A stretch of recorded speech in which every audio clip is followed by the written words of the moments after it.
Assalamualaikum warahmatullahi wabarakatuh. Selamat pagi, siang, sore, ataupun malam. Izin memperkenalkan diri, nama saya Nahla Nafiza Natanila dengan NIM 260502122140134.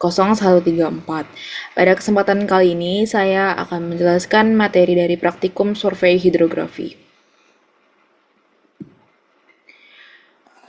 Pada kesempatan kali ini ada 5 poin yang akan saya bahas. Yang pertama yaitu pemeruman, kemudian yang kedua adalah metode pembuatan lajur perum, kemudian yang ketiga ada tahapan penentuan lajur perum, lalu penggunaan echo sounder single beam GPS map 585 plus, dan yang terakhir adalah metode pengolahan dan analisis data. Oke, yang pertama ialah pemeruman. Apa sih itu pemeruman? Pemeruman adalah sebuah kegiatan atau rangkaian proses yang dilakukan guna memperoleh gambar permukaan dasar perairan. Jadi pemeruman ini biasa digunakan untuk mengetahui dasar dari suatu perairan itu seperti apa, atau yang biasa juga disebut dengan seabed surface. Kemudian proses pemeruman itu memerlukan dua garis, yaitu ada lajur utama dan juga lajur silang. Nah, pembuatan dari jalur pemeruman ini dibuat tegak lurus dengan garis pantai. Gunanya untuk apa? Gunanya untuk mendapatkan data kedalaman yang akurat. Berikutnya di sini ada metode dari pembuatan lajur perum, di mana metode ini digunakan yaitu perhitungan interval yang dibutuhkan sebelum pemeruman itu dilakukan. Jadi sebelum pemeruman dilakukan, kita perlu mengetahui dulu beberapa poin-poin penting atau perhitungan-perhitungan penting yang dibutuhkan sebelum pemeruman ini dilakukan. Yang pertama yaitu adalah menghitung interval. Nah, rumus untuk menghitung interval itu dapat menggunakan perbandingan skala peta. Kemudian yang kedua adalah mengetahui banyaknya interval, di mana kita dapat mengetahui banyak interval dengan membagi jarak dibagi interval. Kemudian ada panjang jalur, di mana banyak interval ini ditambahkan satu, kemudian dikali dengan panjang dan lebarnya. Lalu ada total panjang jalur, di mana cara menghitungnya yaitu nilai vertikal ditambah dengan nilai horizontalnya. Kemudian adalah panjang interval, di mana ditentukan dengan banyaknya interval dikali intervalnya. Kemudian ada total panjang jalur wilayah studi. Cara menghitungnya yaitu dengan total panjang ditambah dengan total interval. Lalu diikuti dengan kebutuhan survei. Cara penghitungannya yaitu dengan total panjang jalur wilayah studi dibagi dengan kecepatan kapal dengan satuan kilometer per jam. Kemudian kita perlu mengetahui juga lama dari survei yang akan kita lakukan dengan membagi dari kebutuhan survei dibagi dengan waktu. Lalu ada total biaya dari survei yang akan kita lakukan, itu dapat dihitung dengan dikalikan dari jumlah biaya dengan kebutuhan. Nah, di sini mungkin ada salah satu contoh dari perhitungan lajur perum yang sebelumnya sudah pernah saya lakukan, yang dimana di sini diketahui bahwa intervalnya 300 meter, kemudian banyak intervalnya. Ini bisa dibagi antara jarak dibagi dengan interval, kemudian nanti ketemu nilai vertikal dan horizontalnya, dimana pada saat ini nilai vertikalnya yaitu 13 dibulatkan dan juga nilai horizontalnya 7 dibulatkan. Kemudian kita mengetahui panjang jalur, dimana panjang jalurnya itu dihitung dengan rumus yang tadi sudah dijelaskan. Kemudian ditemukan panjang jalur dari vertikal dan horizontalnya, di mana vertikalnya itu sepanjang 28 km dan horizontalnya sepanjang 32 km. Kemudian ada total panjang jalur, di mana panjang jalur vertikal ditambah dengan panjang jalur horizontal, di mana pada saat ini diperoleh 60 km. Kemudian ada panjang interval. Di sini dikalikannya banyak interval dengan intervalnya, yaitu nanti diperoleh dengan nilai vertikal sebesar sepanjang 4 km dan nilai horizontal sepanjang 2 km. Total panjang interval kemudian dijumlahkan antara panjang interval vertikal dan panjang interval horizontal dengan total panjang 6 km. Lalu ada panjang jalur wilayah studi dengan menjumlahkan total panjang jalur dan total panjang interval, kemudian diperoleh 46 km panjangnya. Dan kebutuhan survei juga itu pembagian dari panjang jalur wilayah studi dibagi dengan kecepatan kapal Di sini diubah juga dari 4 knot jadi satuannya kilometer per jam. Kemudian diperolehlah bahwa kebutuhan survei yang kita perlukan atau kita lakukan yaitu selama 6 jam. Nah, di sini yang terakhir adalah lama surveinya.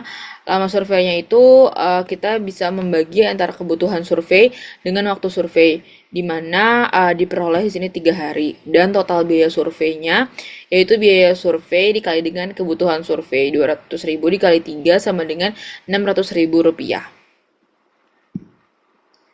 Oke, berikutnya ada tahap penentuan lajur perum.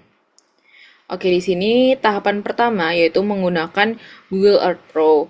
Pertama kita bisa membuka Google Earth Pro terlebih dahulu, kemudian cari wilayah laut yang diinginkan. Pada saat itu saya mengerjakan wilayah laut di daerah Jepang, perairan Jepang. Kemudian kita bisa membuat garis acuan, kemudian dibagi menjadi 3, yaitu ada titik 1, 2, dan 3 dengan mencatat seluruh koordinatnya. Nah, itu nanti di sini terdapat ada titik 1, titik 2, dan titik 3. Gitu. Kemudian aplikasi Map Search itu dibuka dan masukkan waypoint dari koordinat di Google Earth. Jadi pada waypointnya nanti dimasukin koordinat titik 1, 2, 3 yang udah kita tentuin di Google Earth Pro sebelumnya. Kemudian buat lajur utama dan lajur silang. Jadi lajur utama itu yang hijau ini dan lajur silangnya yang warna ungu ini. Kemudian ada penggunaan Echo Sounder Single Beam GPS Map 85 Plus, di mana tahap pertama itu adalah persiapan, di mana kita bisa memastikan bahwa perangkatnya sudah diinstal sesuai dengan petunjuk pemasangan dan juga memasukkan kartu memori. Kemudian sambungkan transducer ke port yang sesuai di perangkat. Lalu nyalakan perangkat dan pastikan mendapatkan sinyal GPS yang stabil. Icon GPS nantinya juga akan muncul di layar utama ketika sinyalnya itu berhasil diterima. Kemudian tahap kedua yaitu adalah konfigurasi transducer, di mana kita ketika kita tidak menggunakan transducer bawaan, kita bisa mengatur jenis transducer agar sonar dapat bekerja secara optimal, yaitu dengan cara memilih settings, my vessel, transducer type. Kemudian pilih tipe transducer yang sesuai.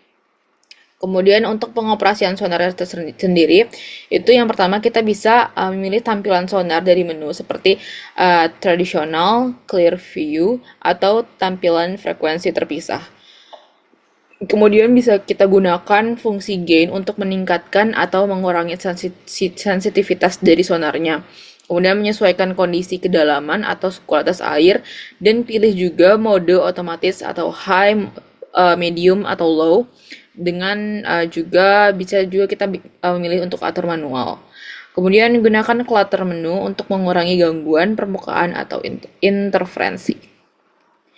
Nah, di sini juga ada lanjutannya yaitu untuk tahap keempat yaitu navigasi dan penanda lokasi. Nah, kita untuk menandai lokasi kapal pada saat itu kita atau lokasi yang berbeda di layar sonar menggunakan tombol mark atau WPT. Kemudian gunakan fungsi waypoint untuk navigasi seperti navigate to atau go to untuk menuju waypoint yang udah kita tentukan sebelumnya. Kemudian tahap berikutnya itu adalah rekaman dan analisis data. Dengan fitur Garmin Quick Draw Contours, kita bisa membuat peta batimetri dengan kedalaman dan kontur, mulai dari rekaman dari menu, Quick Draw Contours, dan Start Recording. Kita bisa mulai dengan itu, kemudian juga kita bisa menyimpan data rekaman pada kartu memori yang sebelum sudah dimasukkan untuk analisis lebih lanjut atau dengan berbagai komunitas Garmin. Nah, berikutnya yaitu ada pengaturan tambahan, di mana kita bisa mengatur warna, kecepatan gulir, dan tampilan layar sonar dari menggunakan menu, sonar setup, dan appearance. Kemudian sesuaikan alarm kedalaman dan suhu air jika nantinya diperlukan. Kemudian berikutnya adalah metode pengolahan dan analisis data. Yang pertama, persiapan dan perhitungan survei, kemudian ada pembuatan lajur perum, kemudian ada pemeruman menggunakan Echo Sounder Single Beam GPS Map 585 Plus, dan yang terakhir adalah pengolahan data. Oke, jadi yang pertama ini ada persiapan dan perhitungan survei. Sebelum proses pemeruman dilakukan, kita memerlukan tahapan persiapan dan perhitungan juga sangat diperlukan pada saat ini. Nah, tahap perhitungan jalur terdiri dari banyaknya interval, panjang jalur, panjang interval, wilayah studi, kebutuhan, durasi survei, dan rancangan biaya survei yang mungkin sebelumnya sudah saya jelaskan di halaman-halaman atau page-page sebelumnya.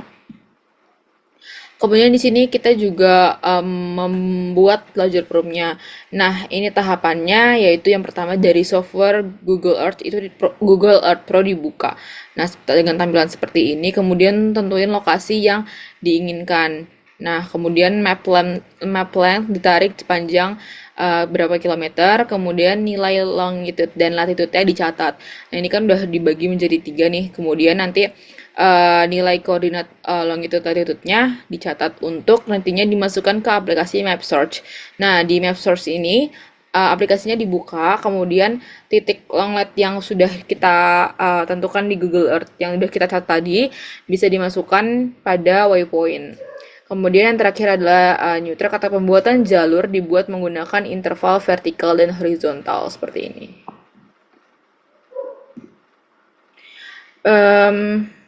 Kemudian pemerumahan menggunakan EcoSounder Single Beam GPS Map 585 Plus. Yang pertama tahap persiapan, di mana tadinya kita memasukkan kartu memori, kemudian memilih jenis transducer, dan juga akuisisi sinyal satelit GPS. Berikutnya itu kita bisa menambahkan layar grafik data, lalu menambahkan halaman grafik data kedalaman dan suhu, dan juga pengaturan sonar atau membuat waypoint atau titik arah pada layar sonar, dan juga membuat waypoint menggunakan lokasi yang berbeda. Kemudian kita juga bisa menentukan penentuan sonar gain, frekuensi sonar, dan penentuan tentang skala kedalaman untuk nantinya kita memperoleh data yang akurat. Oke, jadi terakhir adalah pengolahan data visualisasi dan juga analisis. Yang pertama, nantinya kita bisa menentukan nilai pasang surut dengan metode konvensional atau dengan mengambil rata-rata dari metode Admiralty. Kemudian, hasil dari perhitungan dapat digunakan untuk menentukan datum chart. Jadi penghitungan Admiralty atau konvensional nanti dapat digunakan untuk menentukan datum chart ini. Nantinya juga data pasang surut di lapangan diolah dengan melalui beberapa proses pengolahan data. Kemudian data yang telah diperoleh akan diolah menggunakan software olah data dan hasil diperoleh dalam bentuk peta. Oke, mungkin itu saja yang bisa saya sampaikan. Saya ucapkan terima kasih sebanyak-banyaknya atas perhatiannya. Kurang lebihnya mohon maaf. Wassalamualaikum warahmatullahi wabarakatuh. Selamat pagi, siang, sore, dan juga malam.